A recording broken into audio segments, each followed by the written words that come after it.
Yeah, spark that. Yeah. Hey, look, okay. Holla at your boy if you need a little something. I be in the hood. I be in the hood. Holla at your boy if you need a little something. I be in the hood and my shit stay jumping. Holla at your boy. Holla at your boy. Holla at your boy. Holla at your boy. Holla if you need a little something. I be something in the hood and my shit stay jumping. Now you can catch me whipping through the projects, and I'm on the quest. Some niggas call me Haji. I'm just a local nigga till a motherfucker sign me. Such a quiet dude till a motherfucker try me. I'm not really the type to talk, get hype and bark. I've been trying to write my walk, but it's such a thin line between the light and dark. It's gotten to the point where I gotta fight my thoughts, and I've been trying not to go off. I swear it's so hard, like when she take them clothes off. I swear it's so hard, like whenever she roll off. She swear it's so long, and whenever I roll off, I swear it's so long. Peace out, producers. If you want my 2 cents, that pussy is a nuisance. I've been acting brand new since my green made Big Faces Worldwide. It's Wednesday, September 9th, and I'm your host. I go by the name of Big Face. I'd like to thank everybody for tuning in, man. We got a lot to talk about tonight, man. It's Spotify trying to end the career of Joe Budden. We got Canelo Alvarez, pound for pound boxing superstar. He's suing Goldenboy, his promoter, and also he's suing DAZN, which is the streaming platform that DAZN is that Goldenboy showcases their fights on. You know, Canelo's not happy, man. He is not happy. Also, I don't know if you guys been keeping up with the versus battles. We had, you know, Snoop Dogg and DMX and Jadakiss, Fabulous, and, you know, Rick Ross and 2 Chainz, and we have a versus battle that is coming up that is going to shock you. You know what I'm saying? Two legends, man. 2 Grammy award-winning legends will be going at it. We're going to talk about that later on. Also, it's a bad day for the Pittsburgh Steelers. I'm in Pittsburgh. I'm a die-hard Steeler fan, man, and we got some sad news today, man. You know, it's bittersweet news. You know what I'm saying? I'm going to talk about that.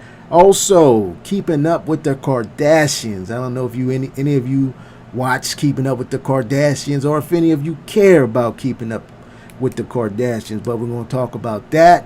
And last but not least, we got Charlamagne the God making major moves. Now, during this podcast, man, you can feel free to call in at 516-387-1303. Again, that's 516-387-1303. Now, first, we're going to get into the meat and potatoes of tonight, and that is Joe Budden. Joe Budden, man, has probably got, if not the biggest, one of the top podcasts in urban hip-hop right now. You know, Joe Budden is definitely doing his thing. Him and Maul and Rory, they're over there. They get millions and millions of views. Joe Budden has got almost 1 million followers on Instagram. Twitter, I believe he got almost 2 million. I mean, these guys are doing their thing. And, you know, the thing about it is Joe owns the podcast, you know. So recently, I say about 3 weeks ago, the deal with Spotify was up. Spotify is the streaming platform that airs the Joe Budden podcast. You know what I mean? Joe Budden didn't sign back with Spotify. He said he didn't like the deal they were giving him, and, you know, it ain't all about money. It's about ownership. You know what I mean? Joe Budden does not want to be a corporate guy. He does not want to have a boss. He wants to call the shots. So Joe Budden told them to take that deal and shove it. You know what I'm saying? He told him to shove it where the sun don't shine, man. And, you know, you got to commend a guy like Joe Budden for standing on this square, standing 10 toes down against the establishment, against the corporate mega giant Spotify, man. You know, let's face it, Spotify is no Apple. Hell, I don't even think they're on the level of Tidal. But, you know, Spotify is definitely doing things, moving and shaking. You know what I'm saying? But, you know, a week later, after Joe Budden, you know, he decides that he wants no part of the new deal with Spotify.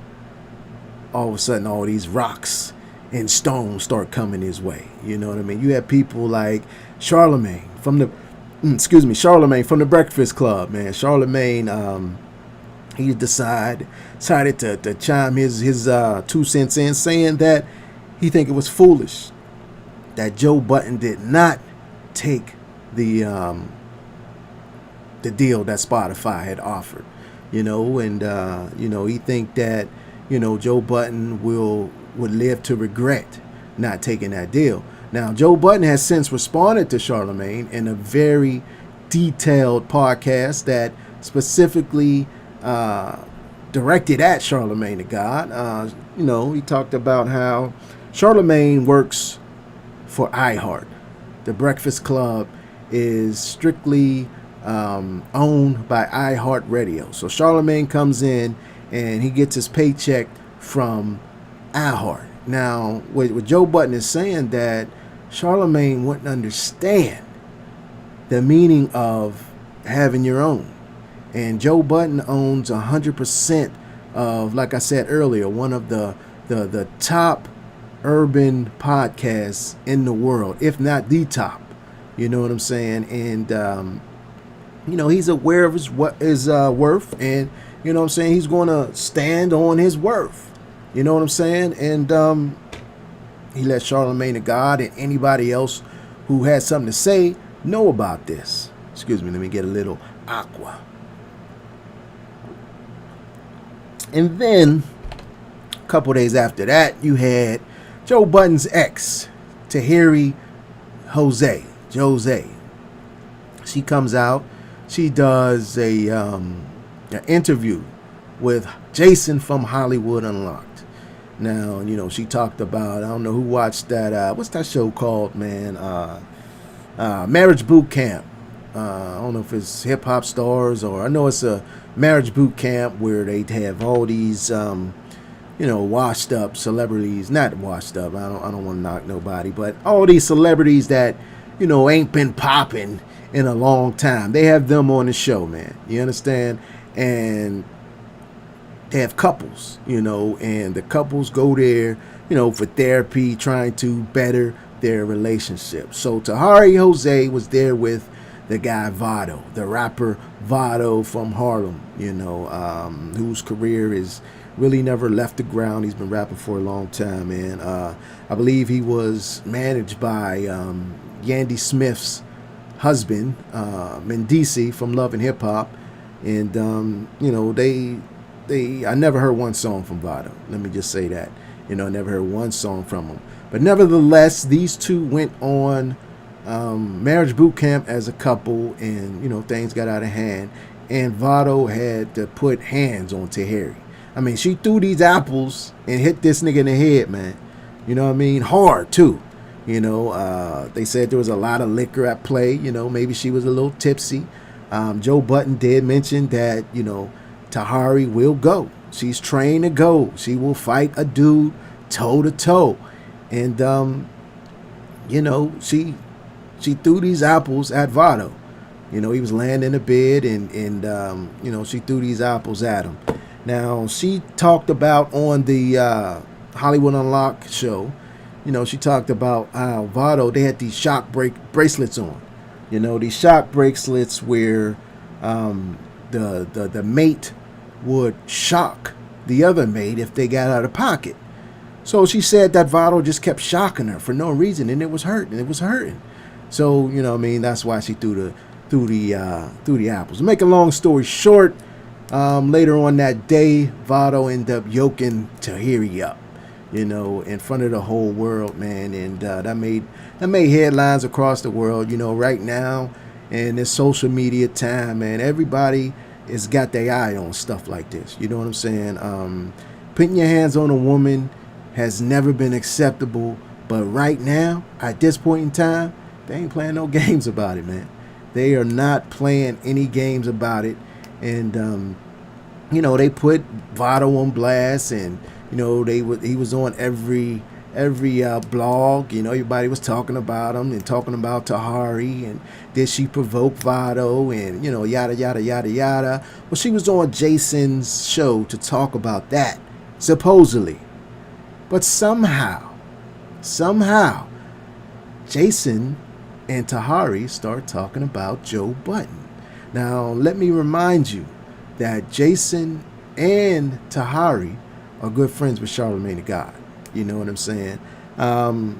So Tahari said on this interview that Joe Budden had broke her nose, that he had punched her in the ribs. You know what I'm saying? That he used to whoop her ass, basically. You know what I mean? And everybody started coming for Joe's neck. You know, Joe since have came to defend himself. You know, we talked about how, you know, their relationship was toxic. I don't know if you guys remember back then, but they had like, you know, Joe Budden was riding around with, you know, walking around with a camera everywhere they went. Him and Tahari's relationship was in full view for the world to see. They was recording and posting it on YouTube. You know what I mean? And he just said back then there was a lot of alcohol, there was drugs involved, and both of them, himself and Tahari, were abusive to each other. You know, now Joe Budden has been allegedly putting hands on females for years. You understand what I'm saying? I mean years. You got the video vixen, Esther, what's her name? Baxter. You know, the girl with the jugs, the melons. You know, Esther said, you know, Joe Budden pinned her down one time and whooped her. You know, and so on and so on. So Joe has been accused of this. And then you have his former good friend, I believe it used to be his manager, Rocky Thunder, who was also on Love and Hip Hop. This was when Love and Hip Hop, around the first couple years that it came out. And, you know, Tahiri and Rocky had got into it. I forget what it was about. But Joe Budden had snatched up Rocky and dragged her ass out to the driveway and threw her off his property. Now, you know, Rocky said her whole toenail came off, and, you know what I mean, she was hurt, and, you know, Joe gripped her up real hard and took her ass out. You know what I mean? And then the latest thing to come out, I believe this came out yesterday or the day before, his baby mama, Sin Santana. She has come out and said that, you know, Joe Budden was abusive to her, was whooping her ass. You know what I mean? And they had a recording where she was talking to Joe and she was recording it. Her friend was sitting next to her and she was recording it. Now this shit happened about 3 years ago. So they just been sitting, waiting on this, waiting to drop this. Rob Ramon, what's up with you, fam? They just was sitting there, man. FA Vacation, what's going on with you, FA? Appreciate you stopping through, man. So they just been sitting on this information, man. They've been sitting on it, waiting for the right opportunity. Now, is Sin Santana an opportunist? Is Tahari an opportunist? Is Jason from Hollywood Unlocked an opportunist? Or does Spotify have their hand on the strings and is playing Puppet Master? You know, you got to wonder. I mean, a week after Joe Budden decided that he's not going to go with their deal, you know what I'm saying? That he's going to do his own thing, stand on his own 2 feet. A week after that, man, you start hearing all this slander with Joe Budden. Now, before this, man, Joe Budden's on top of the world, man. Like I said, the #1 podcast in the urban community, man, doing this thing. You know, everybody wants to go on Joe Budden's show. You know, and now it seems like, you know, Joe Budden's career may be in jeopardy. It may be in jeopardy, man. I don't know if anything will come from this. You know what I'm saying? I don't know if Joe's career would take a hit, but you know, Joe has since addressed these things, and also, you know, since Santana was talking about Joe Budden masturbating his dog.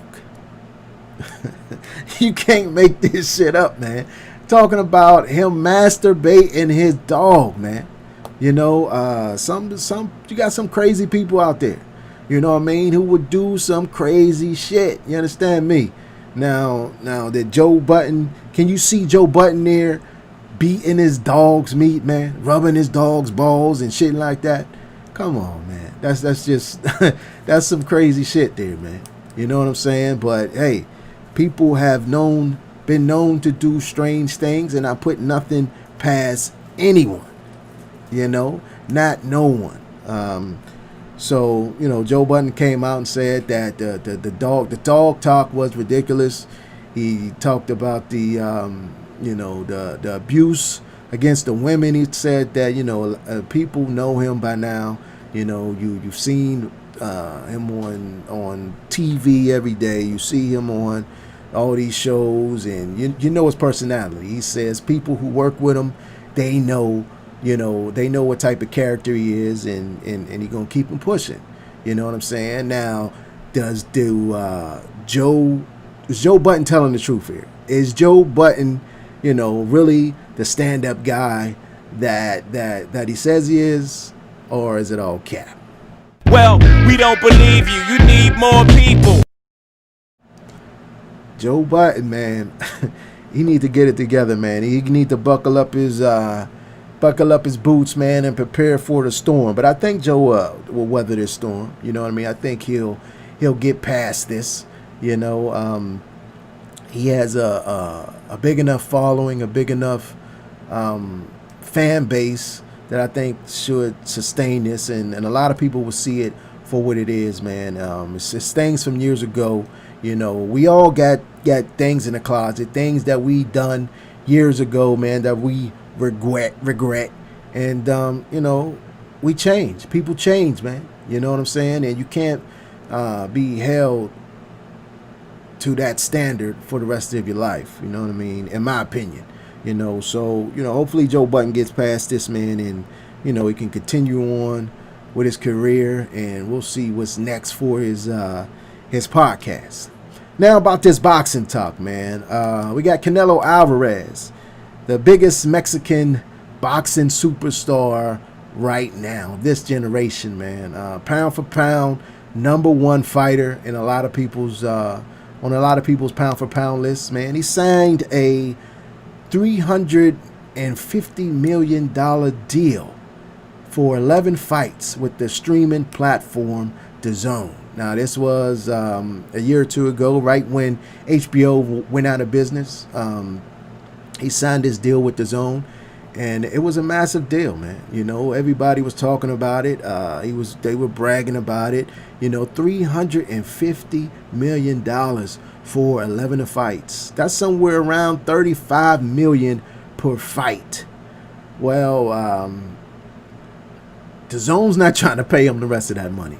He has 8 fights left on his contract, and I believe he's owed somewhere in the ballpark of $280 million.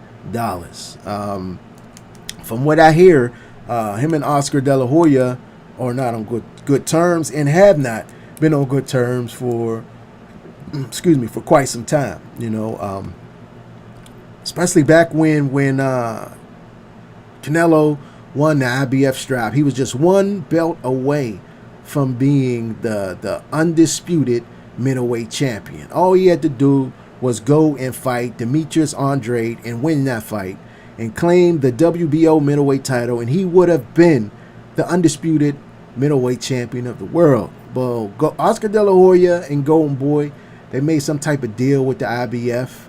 You know, I don't know what that deal was. It slips my mind a little bit. And Canelo was made unaware of this deal. You know, that they had to do A, B, and C in a certain amount of time, or Canelo would be stripped of his IBF title.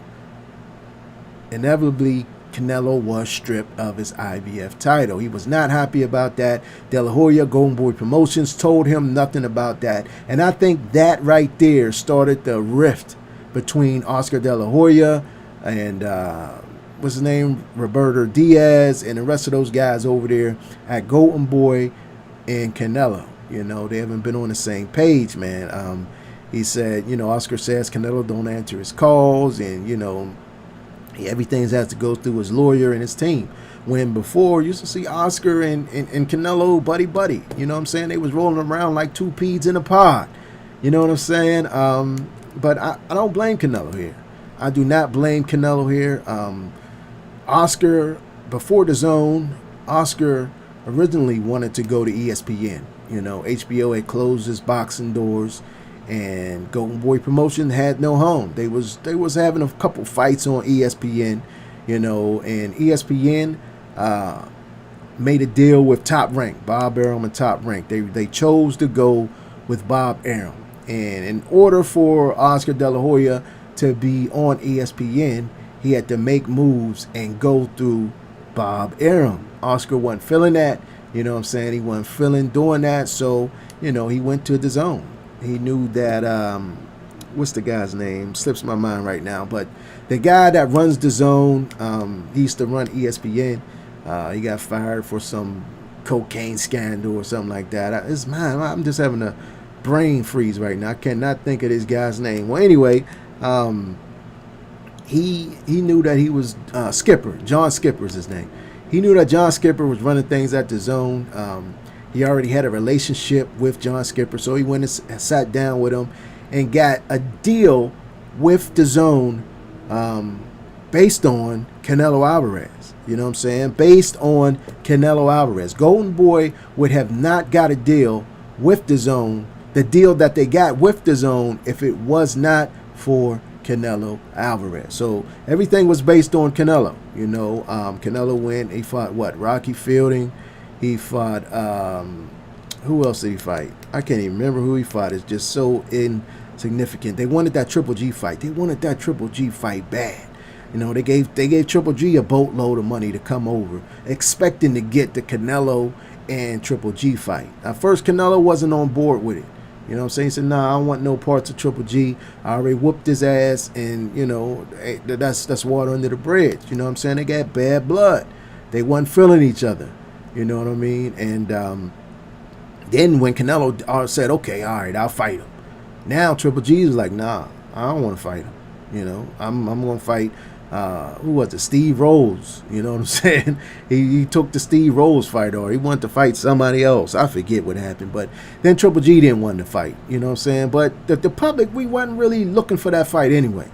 You know what I'm saying? We was not looking for Canelo Triple G3. Although I thoroughly enjoyed the first and second fight, specifically the second fight, man. I thought Canelo, you know, he came with it. He came to bring it. And I think that was the difference maker. You know, Rob Ramon, what's up, fam? He said, yo, did you see the video of Tekashi 6ix9ine shadow boxing with Canelo's homie Ryan Garcia? No, I did not. I'm going to go check that out, fam. I'm going to have to check that out. Tekashi right now, man, he's just, he's everywhere. You know what I'm saying? He's just trying to troll everybody and just trying to get his name out there, man. And, you know, people are obviously interested because his numbers is out the roof, man. You know what I'm saying? His numbers is out the roof. But, you know, Canelo Alvarez, like I said, he's suing Goldenboy DAZN for breach of contract. He won his $280 million. You know, it's been heard that the PBC and Al Heyman has been sniffing around. Maybe they'll scoop up Canelo. There's, you know, smoke over there at the PBC. There's Jamal Charlo. Everybody's been, you know, fiending for that fight for a long time.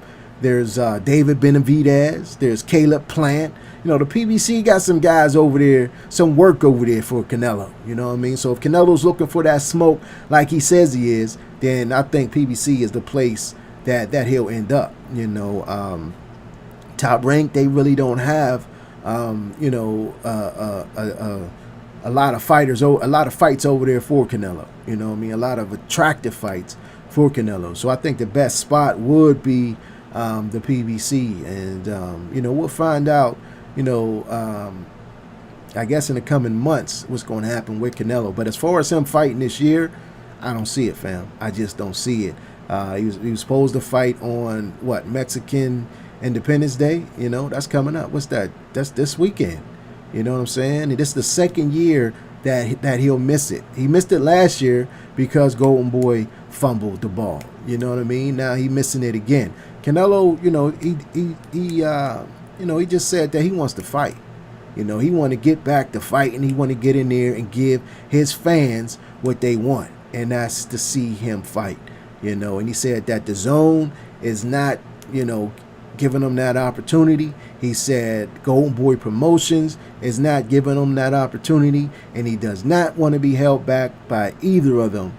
You know what I mean? So he's filed this lawsuit, man, for breach of contract, and you know, maybe he'll get that 280 mil, or you know, maybe they'll make a settlement in between time. But I do think that we won't see Canelo Alvarez fighting anytime this year. You know what I'm saying? I think you know, next year early sometime we may see Canelo fighting, or this thing may drag out. If you think about Mikey Garcia, he set out, you know, two and a half years with going to court with Bob Arum.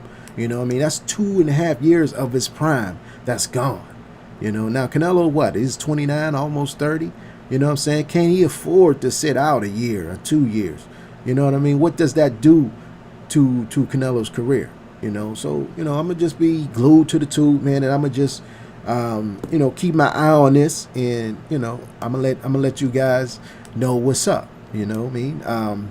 Now, as I told you before, you guys know I'm from Pittsburgh. I'm a diehard Steelers fan. You see the Pittsburgh landscape behind me. It was a sad day in Pittsburgh, man. Ryan Shazier, the linebacker, man, he officially retired 3 years after his spinal injury. Now, Ryan Shazier, he received a spinal contusion trying to make a tackle against Cincinnati Bengals back in December of 2017. I remember that game, you know, like it was yesterday. And right away, I knew it was something to do with his spine. Just the way he hit him, and he like froze up, and, you know, his arm was under his body.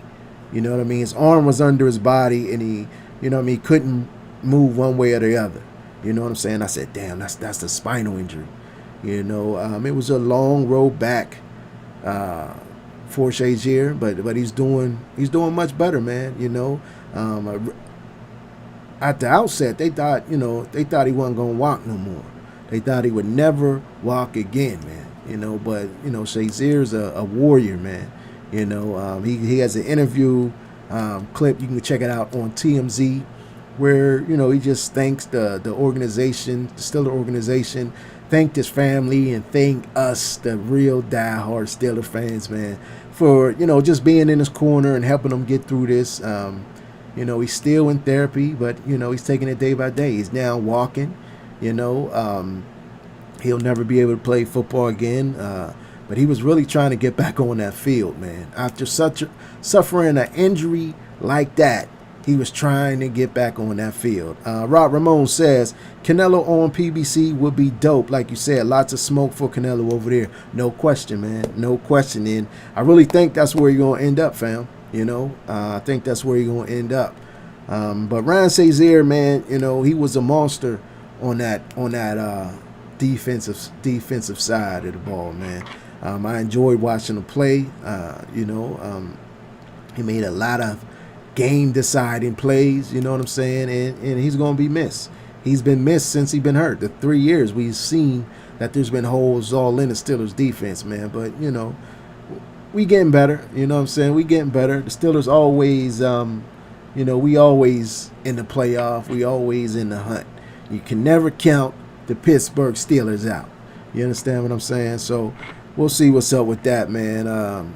Shouts out to Ryan Shazier.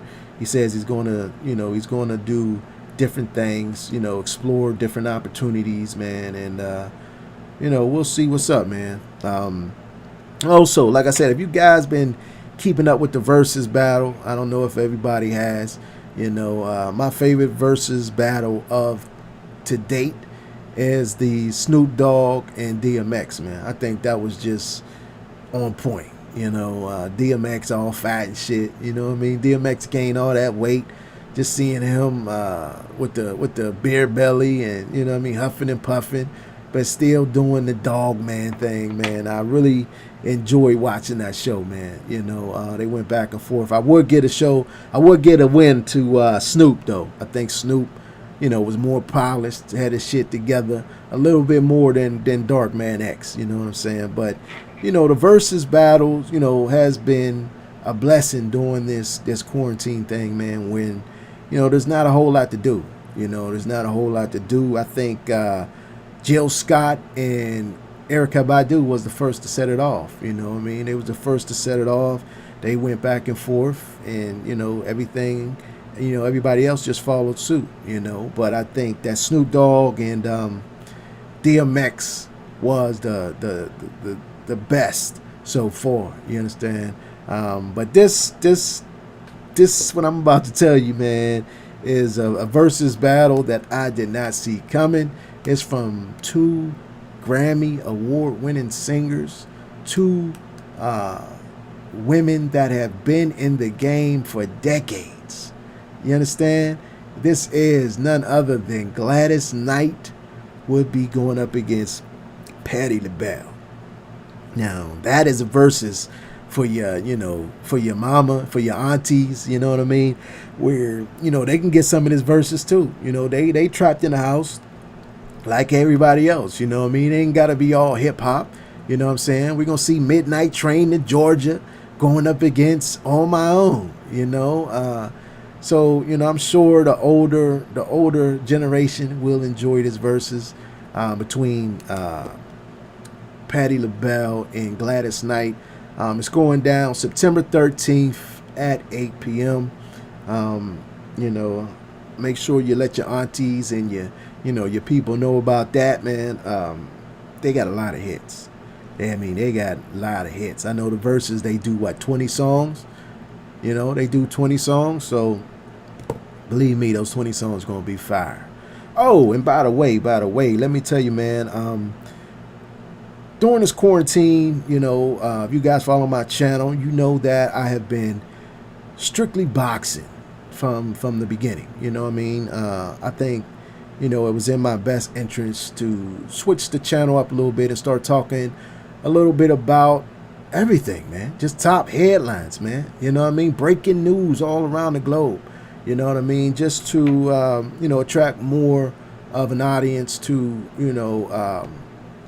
be more versatile. I just don't want to be boxed in one lane. You know what I'm saying? And I think this entertainment talk is going to be a good thing for the channel, man. I just hope I don't, scare away my loyal subscribers and my listeners away. Hope you guys still rock out with me. I appreciate it. But during this quarantine, my homie, Untitled Chapter, he wrote a book called Little Duke Boy, man. You can go get your copy of Little Duke Boy at Amazon, man. It's doing real good over there at Amazon. It's based on his life. Let me just read a little bit of the back to you. Little Duke Boy is an inspirational novel based on the true life events about a young boy named Clabo. The page turner recounts Clabo growing up in the projects in Pittsburgh in a fatherless environment and with a mother who was addicted to heroin. Now, Clabo doesn't allow this dynamic to affect him too deeply.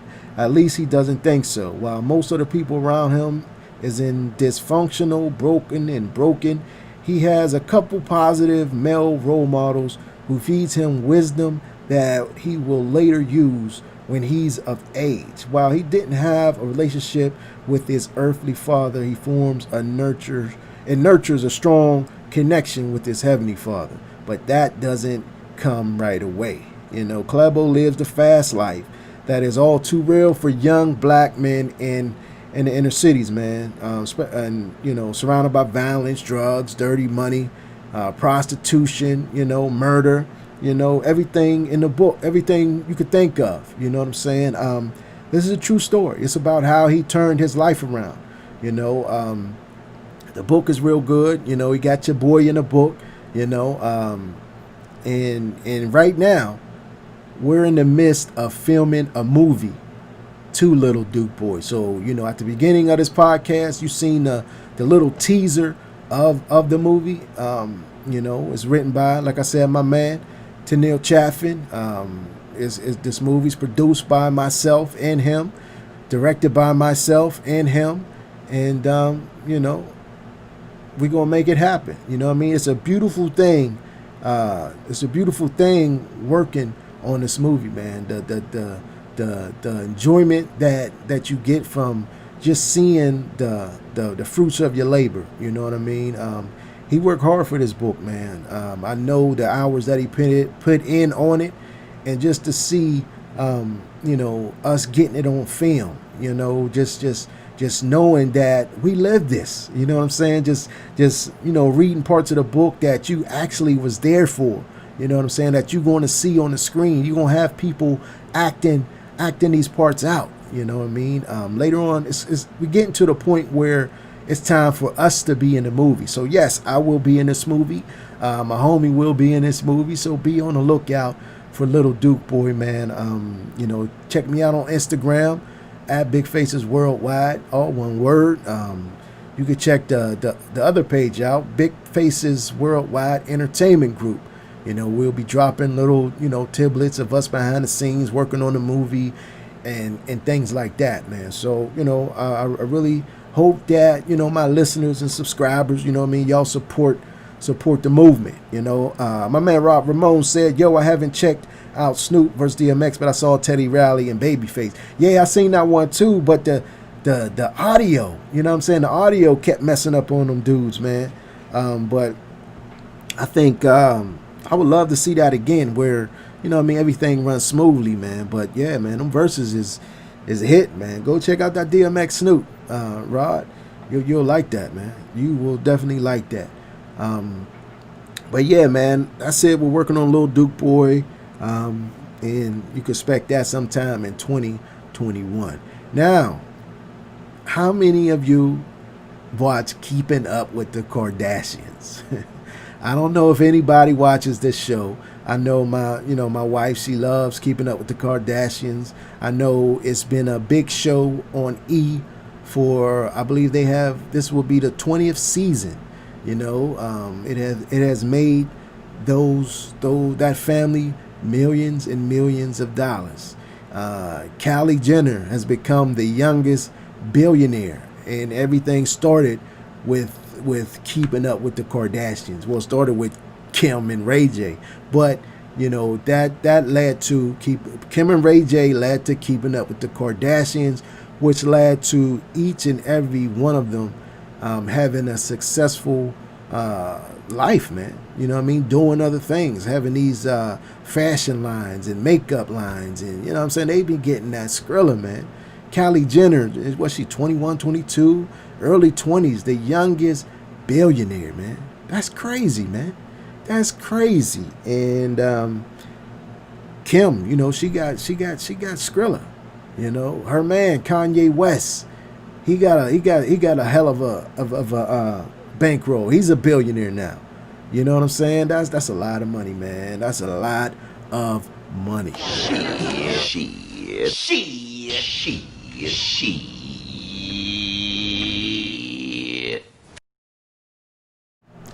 Now, I don't believe them. I don't believe when they say that this is the last, you know, the last season that they're done with Keeping Up with the Kardashians. You know, I just think it was too much of a good thing. You know what I mean? Everybody tuned into it. You know, millions of people love it. You know, like I said, my wife watches it faithfully, man. There was one night, I don't know if y'all, you know, if y'all watch it or not, but Chloe and Kim, no, not Chloe. What's the oldest one name? The one that got all the kids, man. Anyway, her and Kim got into a fight. Courtney. They got into a fight, man. I mean, they was slapping and punching and kicking for real. Man, that was the funniest shit I've seen in a while. You know what I mean? That was the funniest shit I seen, man. But, you know, they got it, man. Yeah, hey, Rob Ramon, man, if you're still in the chat, man, don't forget that you can call in at 516-387-1303. If you have anything on your mind or on your chest that you want to talk about, fam, now's the time to do it. But yeah, that show's supposed to be a wrap. So we'll see, man. Now, last but not least, we have Charlemagne the God. Charlemagne the God, man, he's making power moves out here. Let me just read what Charlemagne got going on, man. Charlemagne the God is making major moves.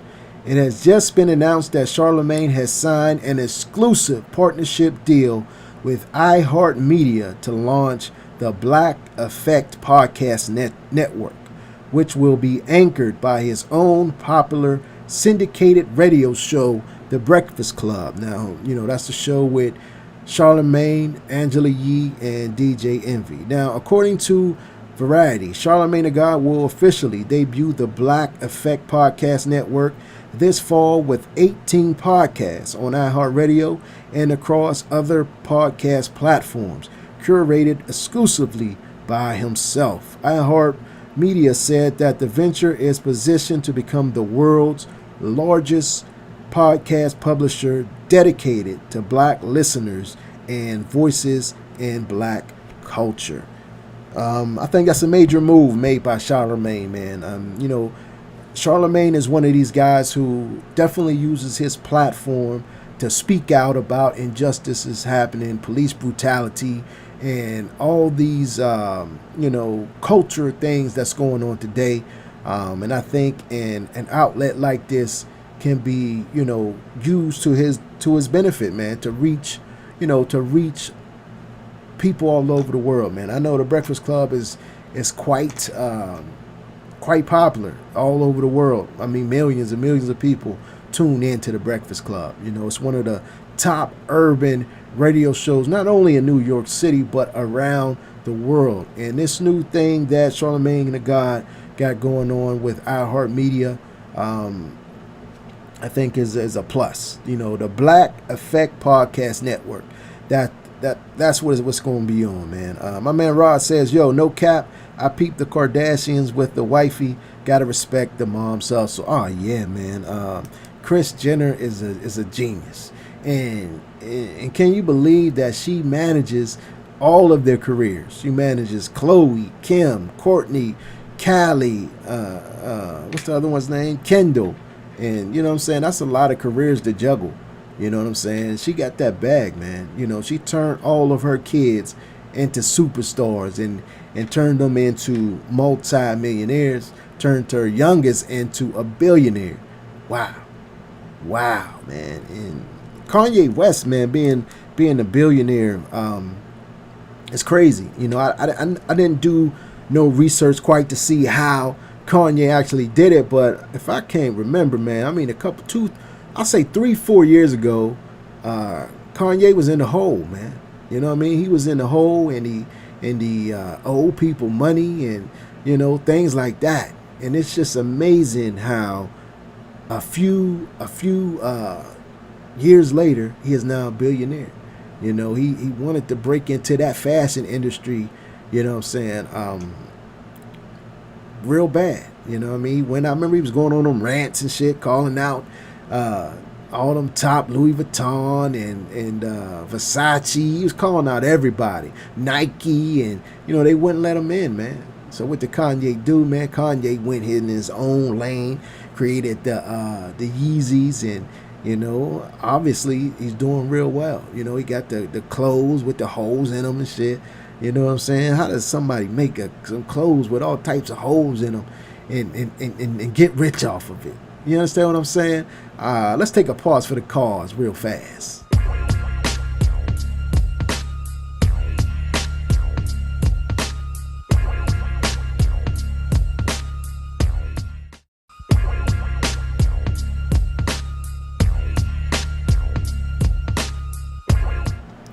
No doubt. Now, I'm gonna talk about one more thing, man. There's word on the street. You understand what I'm saying? When word on the street is when, there's rumblings and, out there about something, but it's not yet been officially announced.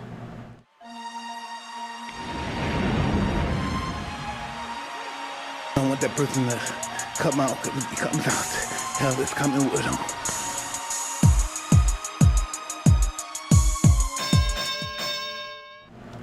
Now, word on the street is that Gary Russell Jr.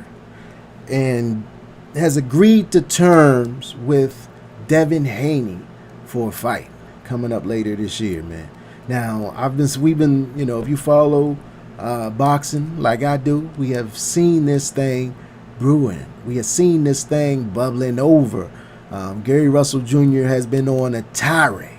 You know what I'm saying? He's been on the neck of Terrence Crawford, Gervonta Davis, Shakur Stevenson, Devin Haney, Leo Santa Cruz, everybody. He's been wanting smoke with everybody, but he couldn't seem to get the fights. Now, I think shout out to Fred from Barbershop Conversations, man. He had Gary Russell on his show. And they were, you know, Gary Russell was saying that Devin Haney was ducking him and things like that there. And you had Bill Haney, Devin Haney's father. And he must have been listening to Fred's show, but he called in to Fred's show, and him and Gary went at it verbally, you know what I'm saying, talking about making the fight and what they needed to do to make the fight, and from there negotiation just kept going on and on. Recently they was on the guy Fannon's channel, Fanon, and they was on 78's channel, they was on Blue Blood's channel. So this fight between Gary Russell and Devin Haney was made on the internet. Now, we have heard many promoters, we have heard many people say that fights are not made on social media. Fights are not made on the internet. Well, word on the street is that this fight is a done deal.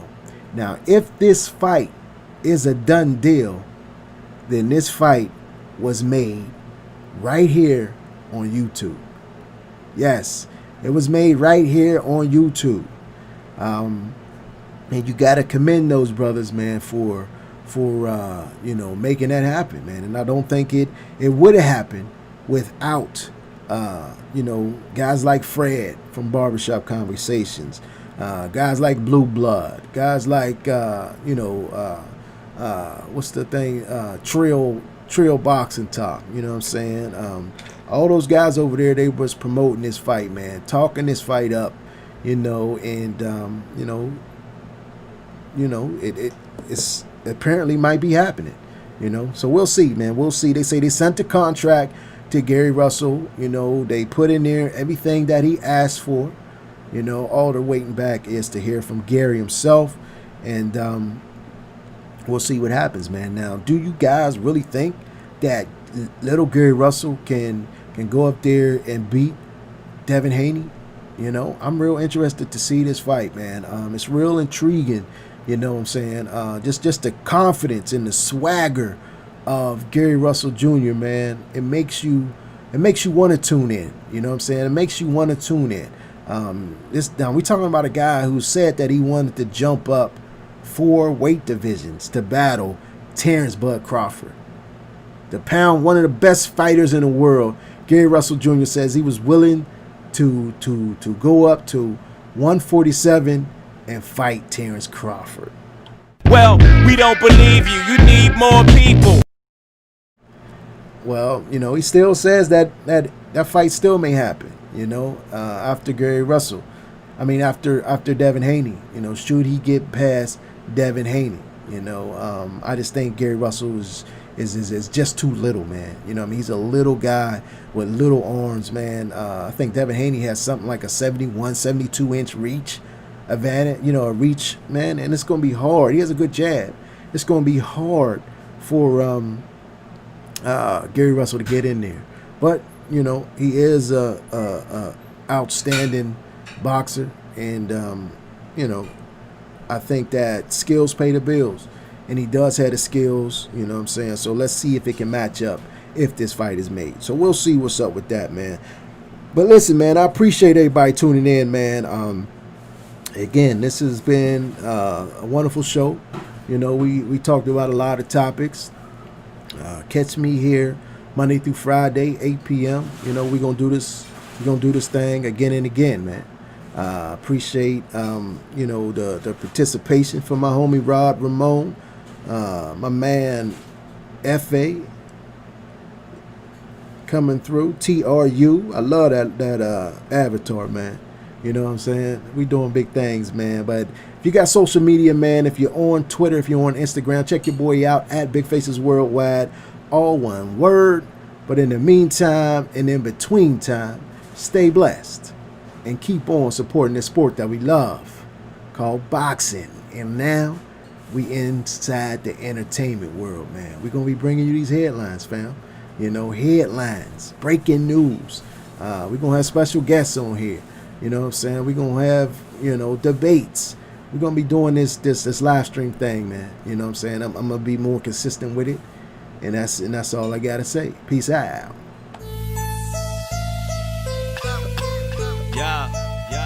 Yeah, spark that. Yeah. Hey, look, okay. Holla at your boy if you need a little something. I be in the hood. I be in the hood. Holla at your boy if you need a little something. I be in the hood and my shit stay jumping. Holla at your boy.